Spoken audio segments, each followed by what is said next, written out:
Mr. Derek Veenhoff, who's better known as Deek. Drinking liquor with DJ Deek, we out laughing. Yo, Deek.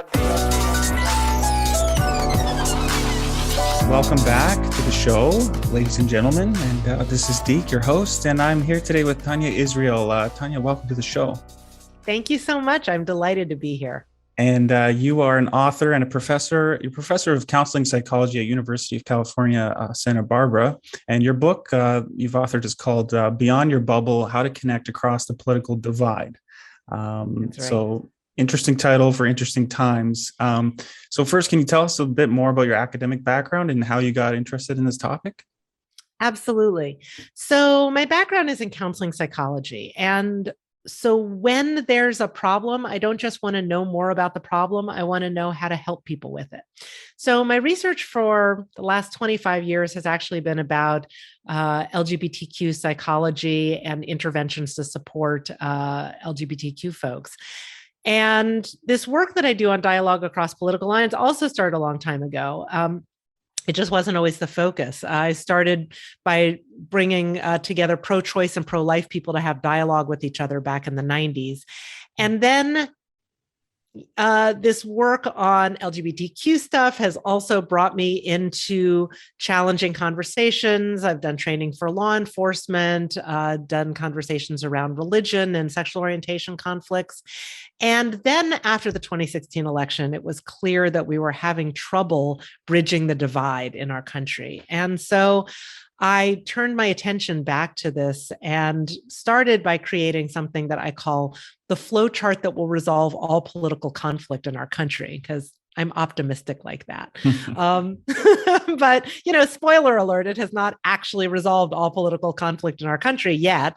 So I kept doing more. I created a workshop that I offered to a couple hundred people, and then I wrote a book, and it's really very practical. It's about how do we actually have these conversations.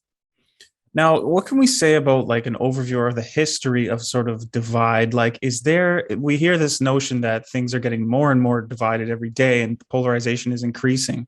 Is that true, or is that a bit of a myth? Has polarization always been a part of society, or? Such a good question. So polarization and conflict has always been part of this country since its founding. And if you need any more information about that, all you have to do is go see Hamilton. And that will give you all the background, or at least some of it, about some of that conflict, and which can end up in a duel, but I prefer dialogue. So we can see it's always been there. There's data that show that we have become more polarized, and we're more polarized than we have ever been in recent history. So the Pew Foundation has been doing research on this over decades. Whenever, I look at that, like I used to say, oh, we're more polarized than we've ever been. And then people would say, well, what about the Civil War? And I'm like, okay, well, since Pew started collecting data. And so indeed, we are getting more polarized. However, that's not the whole story, because it turns out that even though we are getting more polarized, we think we're more polarized than we actually are. And so some of the polarization is in our perception, and our perception of polarization very likely actually causes greater polarization, not just on the issues, but even more, our divide is about how we view people on the other side and our disconnection from people on the other side.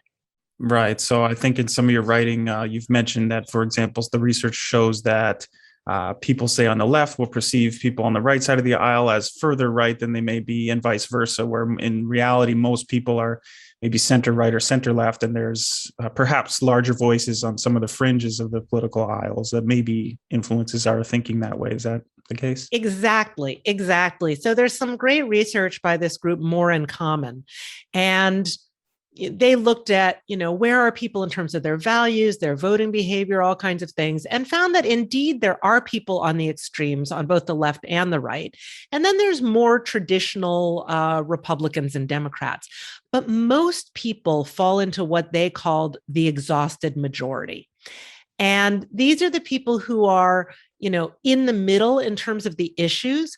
But there's another piece that's interesting about this that I've learned about more recently, which is about not just polarization between left and right, but there's something called affective polarization, which is we have different kinds of reactivity or levels of reactivity to the news, to people who disagree with us.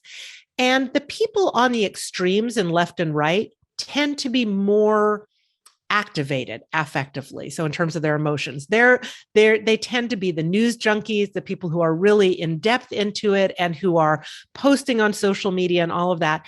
And so the people who are more in the middle are not only more neutral in terms of the political issues, but also more not as reactive emotionally to what's going on and to people on either side. And frankly, they're tired of that kind of vitriol that they're hearing from people on both sides. Yeah, that makes sense. And it seems like a self-fulfilling prophecy where if you are one of those polarized people who does post a lot, the polarization itself makes you double down because you want to, those other polarized people are getting at you so much that you really want to get them to your side or closer to the center of the issue. And so you're going to, post even more for that reason. But that makes a lot of sense. So you mentioned this country. Now, full disclosure, I am in Canada, so we have a little bit different experience than America, but a lot of the issues that America faces tends to come over the border digitally, let's say these days. A lot of the ideologies and the arguments. We're exporting our polarization. Yeah, no, exactly. Awesome. So how does that difference factor in, like, let's say in Europe or Asia or other parts of the world? Is this a problem worldwide? Is it? We are seeing more polarization around the world, not just in the US or in North America and Canada. And so it is something that we need to figure out how to deal with. We might deal with it slightly differently in different places. My work on dialogue, I feel like I developed within the context of North America, and particularly in terms of US politics and culture. And granted, we have a lot of cultures in North America. And so I sort of give that caveat that there might be slightly different ways of approaching dialogue in different cultural contexts and in different countries.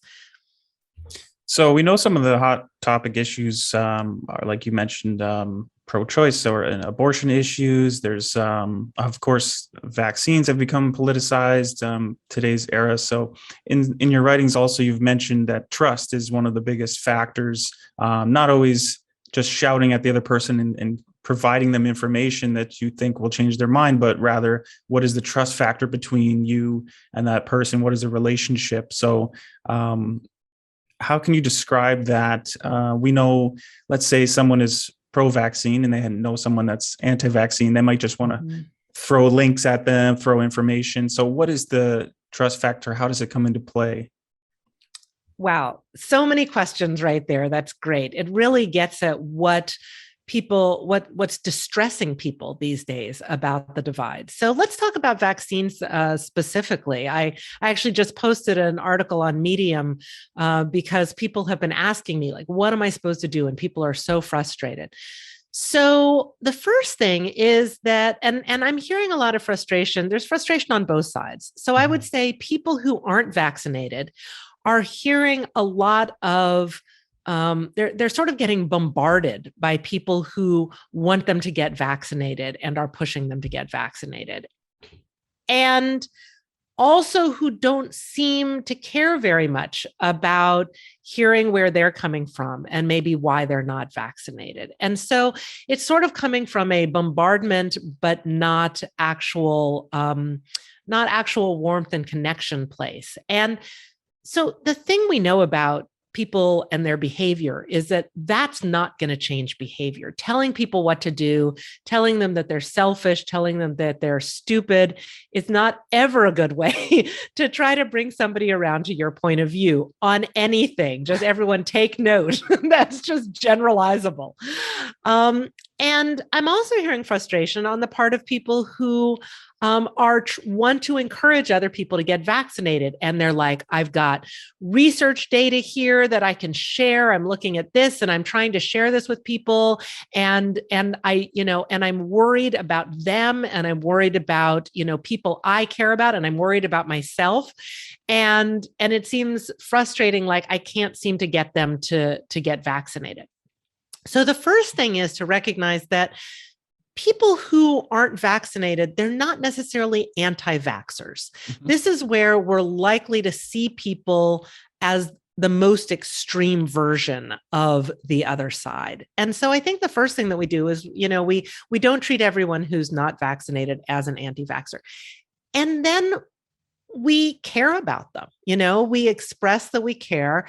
And then we try to find out more about what is it that's going on for them. I was talking to somebody I know who's not vaccinated, and I said, she was feeling bombarded by people, and like there wasn't even space for her to make a decision and really reflect on it. But I said, I'd like to hear more about what you're thinking, but you're probably tired of talking about that because everybody's been, reaching out to you. And she said, well, actually, nobody's asked. And that's the thing. It's like, let's find out more about what's going on with people. Let's create some space for them so that we can hear. Let's be actually curious about what's going on for them instead of just, saying, this is what I think you should do. Yeah, that's so true. And I have many anecdotal scenarios as well. I'm sort of known in my friend group as more vocal, like to debate topics all the time. So people they know that about me. So they come to me with controversial topics, and sometimes it riles me up because I sometimes don't want to talk about these things, or, and people say to me, well, Derek, you just always want to be right. And maybe that's the case with every person. We love to be right. And maybe that's a little bit of something with me as well. But I've noticed that I took the time with some of my friends who were or hesitant, let's say, on the vaccine. I tried to be as patient as I could. It's been a long pandemic, so I've been steadfast of my opinions, but a lot of them have hopped off the fence and got the shot. And some of them have mentioned that it was because partially things that I said to them. So it's tough for me in hindsight to look back and say, okay, what things did and didn't work. But I think it's clear that any times that I might have raised my voice or bombarded people probably wasn't the thing that worked. But I know let's say recently, the conversations had become more emotional and more based around, hey, I care about your health, and I want you to know that that's why I'm discussing these topics. And some of them have, said that back to me, that partially that's because it was so important to you in the way that you said it to me, as well as we have mandates coming in, and there's many factors that it sounds like you're having these conversations as actual conversations, like not in on real social life. media. Yeah, exactly. Which I tried to stay away from social media. There was one post I did that was a long post that I just suggested, hey, here's what I think about vaccines and here's why I think they help. But I tried to avoid, people sometimes going on every day or retweeting things and all that. Unless it was sort of hard science things that I liked to promote, but you do have to pick your battles, especially on social media. But yes, in person is what I was referring to. Well, and let me say, like, bravo for doing that, because that's hard. It's hard to make the time to do that. And it's hard to, find ways of connecting with people, especially now in a pandemic. But that is actually going to be so much more effective. Just the fact of having that conversation in person, or even if you do it, on video or on the phone, any of that is better than doing it on social media. There's some really interesting research that shows that on social media, if you are, providing a contrasting opinion to somebody, not only are they not likely to come around to your perspective, but they're more likely to get farther apart from where you are. And so when I talk to people who are feeling really frustrated, most of their conversations, in quotes, are on social media. And not only is that, you can't get people's vocal intonation and all that, but it's actually sort of a public forum. And when people are challenged in a public forum, they're much more likely to want to defend their perspective than to change it. So when we talk about social media, and maybe you could lay out some of the flowchart for us for this question, but sort of, does social media, does our relationship with it have to change? Do we have to change something, or is social media, is there something that should change about social media perhaps? I think it's useful to consider the different ways we communicate with people and what we want to use those different ways for. So social media, I think, is really good for a lot of things. It helps me to stay connected with my best friend from fifth grade. It creates some sense of community. I know some people who are really vulnerable there and get support. There are a lot of things we can celebrate each other's accomplishments. There's a lot of things that are very good about social media. It is not good for communicating across the political divide. And so we just need to find other ways of doing that. It's just not going to be the most effective way. So if we can, say to somebody on social media when we see their post, "Oh, I'd like to hear more about what you have to say. Can we set up a time to talk?" That's going to be a better way to go. I think that's again, it takes more time, it takes some investment. So we might want to actually do that. But I think knowing that it's not going to be effective for us to just throw out there contrasting views or even contrasting science, it isn't actually going to shift things, and it's more likely to create barriers and also generate our own frustration. So we don't want to give away all the secrets of the book, of course, but heck, I'm happy to give away the secrets of the book. Ask me anything you want. So the flowchart thing. So what are some of the approaches that perhaps we've been doing wrong, and what are some of the ways that we can start some of these conversations in a better way? The first thing to do is be intentional about deciding if you want to have one of these conversations and what your goals are. When I was doing the workshop, I would always ask people, like, what is it that brings you to dialogue? And I've been doing the workshop throughout the pandemic. I'm starting to do it in person again, which is really exciting. And I'm hearing exactly the same things for the last few years. I want to maintain a connection with somebody, and I'm having trouble doing that because of our politics. I want to convince or persuade someone. I want to heal the divide or find common ground, or I simply cannot fathom how someone can think or act or vote as they do. And so with any of those goals, the thing that you want to do is to promote connection and understanding. And so you want to say, okay, well, are those my goals? And are those the most important goals for me? And if they are, and you want to do that, then go into that conversation. If those aren't your goals, then, don't. Then the flowchart's not for you. But if that is something that you want to do, then if you just want to vent and express your feelings and all of that, and you want to do that more than you want to do those other things, then also this conversation is probably not a good one for you. But otherwise, the things you want to do are to listen, and you want to listen in such a way that promotes understanding. So rather than sort of thinking about what your next zinger is going to be back at somebody as they're talking, really try to hear what they're saying and share back to them what you heard, reflect or summarize what they've said instead of sharing your own view. And then ask questions that encourage them to elaborate. Don't ask questions that try to sort of like push them into a corner or into a specific outcome. And then you also might find that as you're listening to somebody and you're hearing views that disagree with you, it might push your buttons a little bit. So we have to have tools that are going to help us to manage our emotions, so it doesn't just become a screaming match, or so we don't just shut down with a fight, flight, or freeze response. And so even something as simple as taking slow, deep breaths, or feeling your feet on the floor, noticing that kind of physical sensation, or even touching your own hand. Any of those things will help to ground you physically and be in a better place to have that dialogue. And then I've got, some ideas about things that can be more helpful for persuasion and also trying to understand and do perspective taking. So those are some of the tools that are most useful in having a productive dialogue that's actually going to help you to reach your goals. Yeah, it definitely doesn't seem like the natural tendency of a lot of people. When somebody says something that disagrees with you, I know the feeling of getting, hyped up about that, or trying to, like you said, corner someone with some piece of information, what about this type of thing? And that's supposed to corner them, and they won't be able to respond. But it definitely makes a lot more sense if you're trying to maintain a relationship, or persuade someone of something, let's say with vaccines that you believe will protect their health, coming from sort of a good place, not just trying to win an argument. How do we see the media playing a factor in polarization and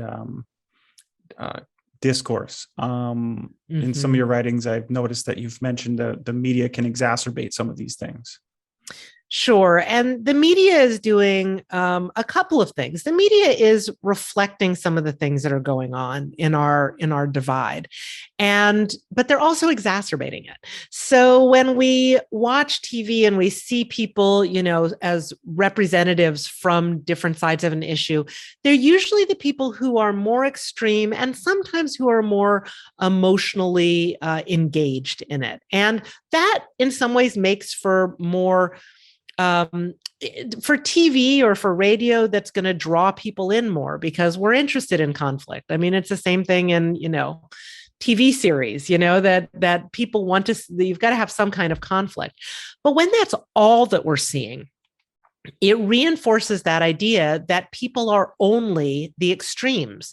So when I say to people, well, who are you imagining having this conversation with? They don't think, oh, I'm imagining talking to my next door neighbor. They're imagining talking to, an elected official or one of the, people who they saw on TV or they hear on the radio. And I say, well, it's not very likely you're going to actually have that conversation. So let's think about somebody who's a little bit closer to your experience. But that's not who they're viewing most of the time. That's, so it can really skew our perceptions of where people are. One of the interesting things, I was talking about that exhausted majority. The exhausted majority not only doesn't watch news as much as the people on the extremes, but they watch different news. They watch network news instead of cable news that's more sort of geared toward one side or the other. And interestingly, not only do they then have some different kinds of perceptions of political issues, but they actually have more accurate perceptions of the people on the extremes than the people on each extreme have of each other.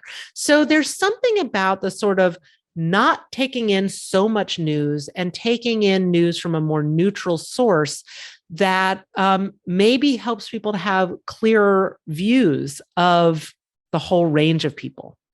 Just being a chill person. It sounds like a good time. Everybody, just be a chill person. That's pretty much all it is. Now, something just came to mind about, now let's say we have the majority, and then we have people on the that are polarized. Now, some of them may want to engage in the conversation and persuade people, but what about the polarized people who don't want to have a conversation? Is that something that how would you incentivize them? Or I don't feel like we need to incentivize them. Okay, so they should just okay. I feel like I see so much potential in conversations that don't involve trying to pull in people who don't want to have the conversations. Like there's enough people who might be open to these conversations if they knew that people weren't as extreme as they think they are. And that it's not about having conversations with people who are the most extreme on the other side. But there's this whole exhausted majority who we could be having conversations with. Except they don't want to if we are too strident and emotionally activated around it. And we could listen to them because there's clearly something that they're understanding that we're not understanding on the extremes about who all the people are on the different sides. And they might even have a more nuanced view of a lot of the issues that they could help us to understand. Interesting. Yeah. It's tough when you see, for example, in Canada, we have an election going on and you have certain individuals that are throwing rocks and gravel at Prime Minister Trudeau on his campaign trail. And when you see an act like that on television, it's hard to ignore that type of thing because it's a violence essentially. And that's something that who knows what they'll throw the next day type of thing. And it's definitely hard for people to watch that, watch that and think, I got to listen to these people. I got to understand what their point is. So I don't know if is there truth to on edges of the polarization. Maybe there are people that are too far gone, but let's not assume that everybody on that side is. Like, is there a conversation to be had about with people that throw stones at political leaders? You could. I mean, again, what's your goal? And you're probably not going to bring them around to your point of view. But if you want to understand more where they're coming from, if you're like, I don't get how people can do that, and there's someone in front of you who could actually help you to get that, what an opportunity that is. But you also have to recognize that that's what your goal is. And if that's what your goal is, you have to do the things that are going to draw them out so you can hear more from them. Right. So almost the most difficult part would be getting over yourself. If you really want to understand why they're doing it, is getting yourself out of the way to truly bridge that divide and have a conversation about that, even though you can't fathom their actions or right. why they would think that. It turns out, people have these motivations to have dialogue, but also people have more than one motivation at a time. So they might feel motivated to want to understand, but they also want to express their views freely. And some of that is because we think it's going to make a difference for somebody else. Some of it is also, you used the word debate before, that you like to debate, and people, know that about you. And one of the things about debate, when we look at formal debates, in formal debates, there's two sides of an issue. And people are presenting data, they're presenting stories, they're doing it in a compelling way. But the goal of debate is never to try to convince the other team to vote for you. It's to try to convince a judge or an audience to vote for you, right? And so we never have an idea with debate that you can actually convince somebody who's making the opposite argument to come around to your side. That's actually a great point. Yeah, of course. No, that's a great point. Yeah. Interesting. Now, what about your personal life? Have you always been good at these conversations? Did you have to teach yourself how to have these conversations? I was not always good at these conversations. But something that has really helped me, that group that I did to bring together pro-choice and pro-life folks, was really transformative for me, because I'm very firmly pro-choice and have been as long as I've had an opinion about abortion. And when I actually got together with people who were pro-life, because I had always thought, well, I don't understand, how they can see things that way. I don't understand how you can be pro-life and be for the death penalty, for example. Like, that seems like a logical inconsistency. But when I realized that I was evaluating their conclusions based on my assumptions and values, like if you start with my assumptions and values, you can't logically get to their conclusions. But if I actually heard where they were coming from and I followed their own thinking about it, yeah, sure, that made sense. It was just not a way that I was ever going to see it. But that doesn't mean that it's not a way that they should see it and that they can see it.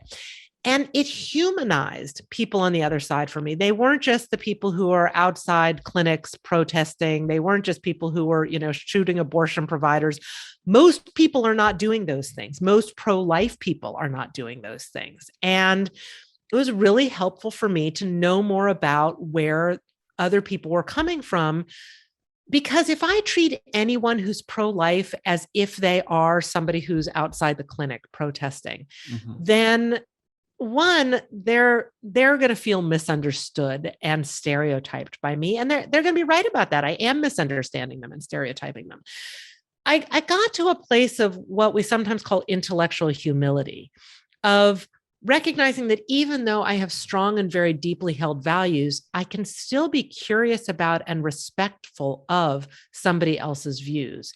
And if I can't do that, then we're just not going to be able to have a productive conversation. And if we can't have a productive conversation, now I'm going to get to like bigger levels. I feel like it really puts our democracy at risk. We're going to have different views on things, and we need to have a forum where we can value people, even if they have views that are different from our own, and that we can engage with people, even if they have views that are different from our own. Otherwise, the more divided we are, the more vulnerable we are to both internal and external kinds of powers. Yeah, and I think one of the greatest points we've covered today is the fact of having conversations in real life. And you mentioned these workshops, for example, like this idea of typing things online or even by text message.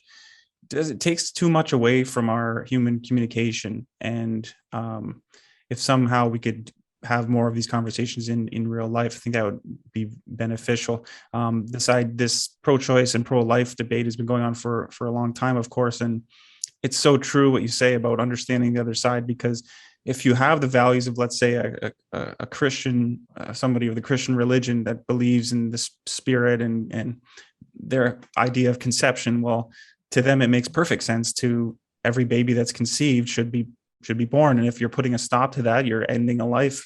It gets into semantics as well there, but starting from a place of understanding and not considering the other side to be evil, because this happens with vaccines as well, whether it's mandate, you want to mandate me to take this shot that I'm not too sure of, or you want to not take the shot and put people at risk, right? Both sides see the other side as on some level being evil, but that's such an extreme way to put it. And you're so right that we'll never bridge those divides if we start from those places.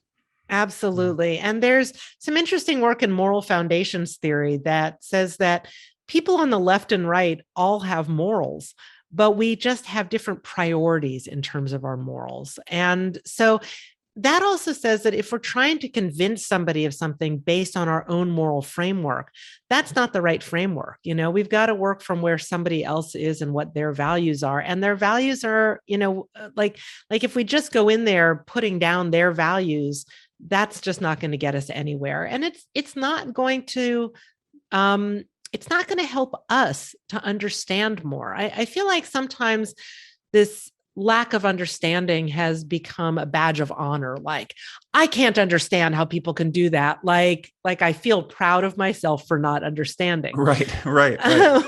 And I think that that's just so sad that we might be feeling that way, that not being able to understand other people is a real failing, I think, on our part. And let's try to be curious and understand, because our human relationships are so important in our families, in our schools, in our communities, in our countries. And not being able to understand is going to cause disconnection on all of those levels. And just as human beings, we need connection. And so that's just something that's an underlying need and want that we all have as humans.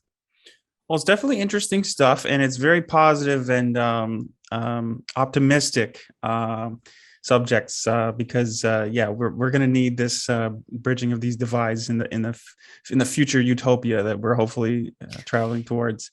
So I just wanted to thank you again for your time, and let's make sure everybody knows where to find you. It's at By Dialogue on Instagram, where you post a lot of interesting carousels and images and quotes that I find are good sort of quick tidbits for people to catch on to. So that's on your Instagram and your website. Just to clarify, it's at BYB Dialogue for Beyond Your Bubble Dialogue. Yeah. Beyond Your Bubble.